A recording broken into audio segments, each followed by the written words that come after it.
Hey guys, what's up and welcome to Pondering Podcast. I am your host, Apostle MB, and I am delighted to have you joining with me on the podcast on today. Listen, I hope you guys had a great weekend. Today is Labor Day. Happy Labor Day to all of you guys. I'm sure most of you are probably off work on today and just kind of relaxing and maybe firing up the grill. It's supposed to be a nice, beautiful day. And so I hope you enjoyed it. And most of you got a long weekend, and so you'll return back to work on tomorrow.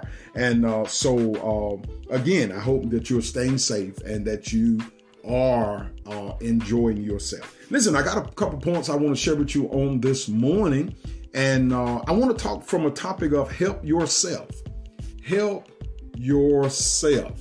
And I'm not going to really be long because I know it is a holiday and some of you guys are catching it on the fly. So again, thank you for joining me on today. Mayor Kim Janey, Janey, she is Boston's first Black mayor and the first female mayor of the city of Boston. And she stated, once she received or won the election or got into the office, she said, we can't go back. We got to go better. We can't go back. We've got to go better. You know, when I heard that, when I heard her make that statement, I understood the portion of the fact that we can't go back. But I began to question myself, how can we go better? How can we go better? And I began to ponder that thing for a little while and bounce it around. I jotted down her statement, who she was, and all that other stuff. And that thing kept popping up. How can we go better? And I think the ultimate of us going better, and that spreads out in so many different ways and so many different ways of help. But I think the first part of us going better or being better, doing better, is first by we helping ourselves. That we take it upon ourselves that we be the first partaker of the help for ourselves. You know, there's an old Proverbs, and some have tried to challenge that this proverb came from Uganda. And I don't really know, but it's a very powerful proverb. And it said, if you give a man a fish, and most of y'all know where I'm going and you've heard this before, you feed him for a day. If you give him a fish, you feed him for a day. But if you teach a man to fish, you feed him for a lifetime. So he don't have to wait on you, in other words, to eat. He can go out and get what he needs himself. In other words, he helps himself. Now, ladies and gentlemen, this is a very well-known fact of the next statement that I'm getting ready to say, a very well-known fact. And it is because too many people develop or have a mentality of, I need this done. I want this. I gotta have this, but I want you to do it for me.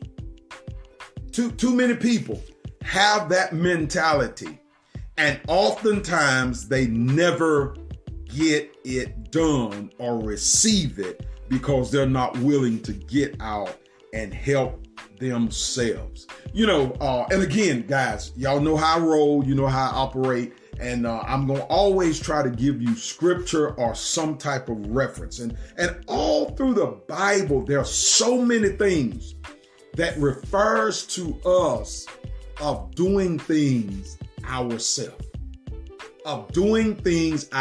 James 4:10, when it comes to humility, it says, humble yourself under the mighty hand of God.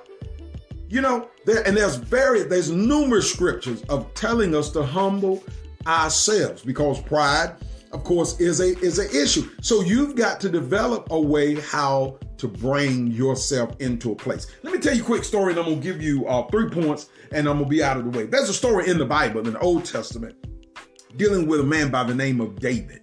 And David had led some men out, and they had went out and they had battled the Philistines, and whenever they came back, David was living in Ziklag at that time. And when David came back home, they found the city burned, and all the men, wives, and children were gone. And of course, naturally, not knowing what happened or how things happened, the men went into an uproar. They went into a tizzy. They was upset, and they pointed the finger at David. David, we're going to kill you. We're going to stone you. They were upset with David. And I if it probably were me, I probably would have told them, hey, guys, it won't like I was left here and I let them do it. I was with y'all. We were together. I'm finding out about this just like you are. And the Bible said David got alone. He got away, and he encouraged himself in the Lord.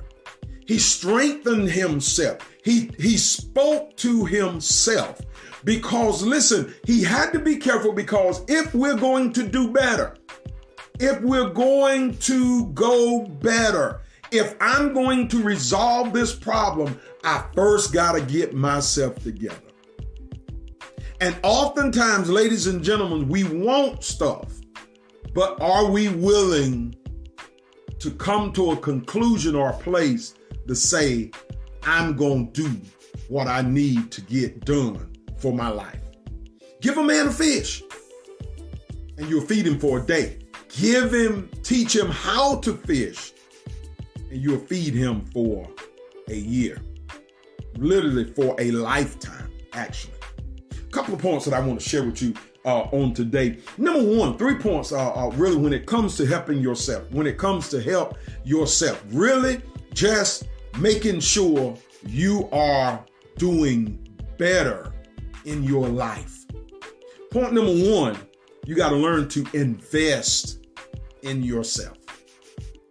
Invest in yourself. Be the first one to brag off of yourself. To yourself. let me say that again. Brag on yourself to yourself. Man, you did a good job. I tell you what, I'm proud of myself. I saved some money and I painted that room myself. And I must say, it looks good. Brag on yourself to yourself. Set money aside. Invest in yourself financially. Do you know, ladies and gentlemen, and soft drinks don't even cost $1 now. They are like, when you go in the store, these 20-ounce sodas are now 2 for $3 or 2 for $3.33. So they're over $1. But just thinking about, if you would take $1 and sacrifice $1 a day, every day for a year, that's $365. Now you might say, well, Pastor Beck, that ain't really a whole lot. But man, look how much gas you can put in your car. Look how much, how many dinners you can buy for yourself. Look at the things that you can do with that $365. Look how many Christmas gifts that you can buy with that. Look what you can do with that. And if you set that aside, $1 a day, $10 a week will equate to $480 a year. Just setting aside, and I'm using low numbers, guys, because of the fact that it doesn't really hurt. You're sacrificing a candy bar. You're sacrificing a soda. Instead of drinking a soda, drink water. You're sacrificing something because, listen, you are investing in yourself. You might be setting that money to the side, and that in a couple of years will accumulate to something. My wife does a thing every year through one of the banks that we deal with, which is the credit union, and they call it one of them is called the Christmas Club. and that you set money aside, and she will set money aside. And you know what? At the end, when the time, I think it's around October or November, that whenever she's able to touch that money, she normally accumulates sometimes $5,000.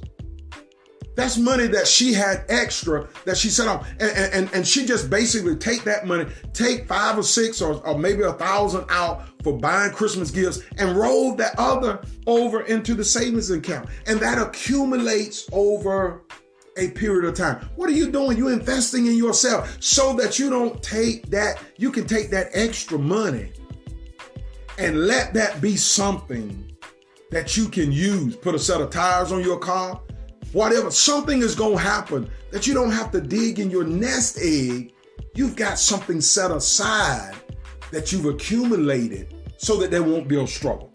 Point number 2, so you got to learn to invest in yourself. Invest in yourself. Make it up in your mind. I'm going to buy something for myself every month, every year. I'm going to do something for myself. Point number 2, expand your mind.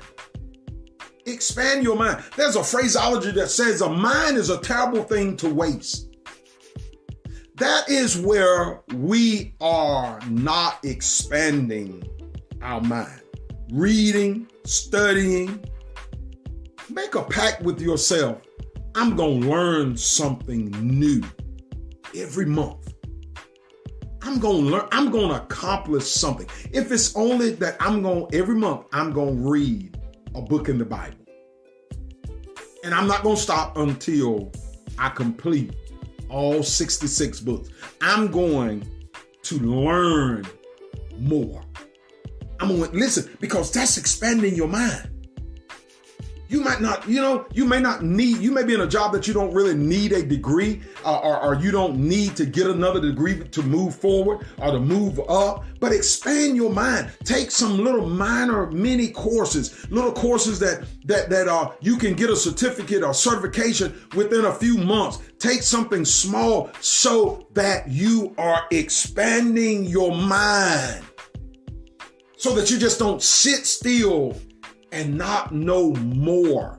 You should always, ladies and gentlemen, be increasing. You should always be advancing. You should always be doing better and not standing still.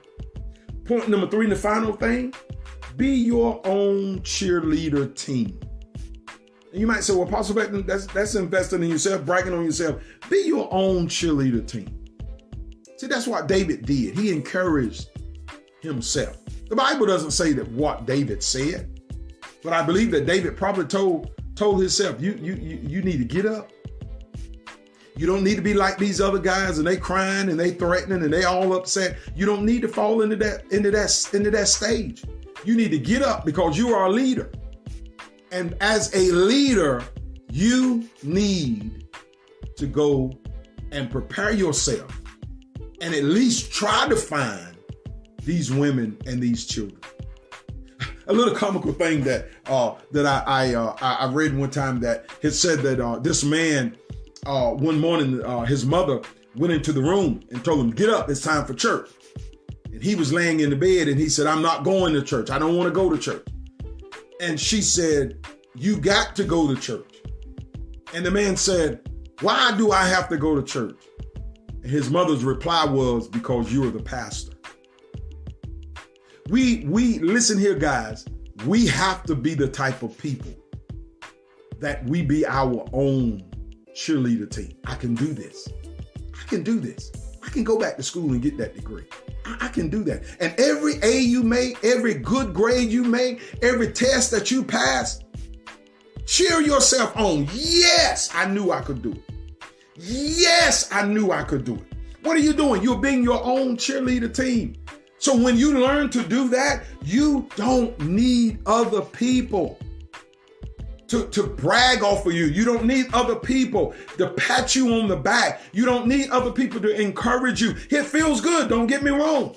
It feels good, but let that be an addition to what you're already doing. Even to point number one, and I'm finished, even the investment of yourself. The more money you accumulate, $365 a year, you set that money to the side. And so if you start to run short, you ain't got to run to any and everybody and borrowing $20 here, $30 there. Why? Because you got some money and you can feed off of that. You can feed off of that money that you accumulated. Let me say this, and I'm finished. It's easier to save from small amounts than it is to try to break off big amounts. And oftentimes we become discouraged when we look at the big number and we say, oh my God, I can't do that. We look at it and say, it's going to take you 3 years to complete that degree, to get that degree. Oh my God, I can't do that. I can't accomplish that. But what you got to do is sometimes you got to break it down. I'm going to go a little bit. And you know what?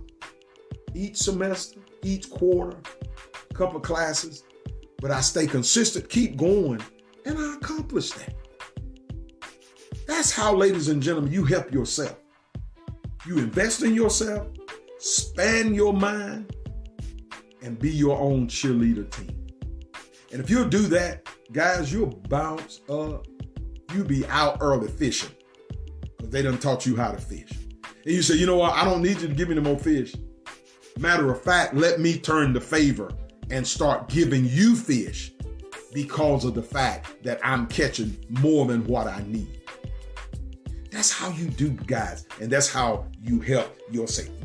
Guys, that's all I have for today. Listen, I hope you guys have a wonderful, wonderful day, a fantastic day, and an awesome week. Man, stay safe on this week. Stay safe on this day and continue to stay safe on this week. Do what you need to do so that you can keep yourself safe. Listen, the things that I told you guys that I'm asking you guys, those that you are prayer warriors, different things. This week, I'm asking you to be praying for our youth. As you've seen on the news, that there have been some school shootings and some other things involving guns with our young people in schools. Let's keep them in prayer. Let's keep them in prayer. And sometimes they don't know how to deal with problems like we as adults. And sometimes we as adults don't know how to deal with problems. And so let's keep our youth in prayer that God will continue to strengthen them and their young minds as they continue to go forward. Guys, we love you. We appreciate you again for joining us. And until next week, I pray you have a safe day and a safe week. Shalom.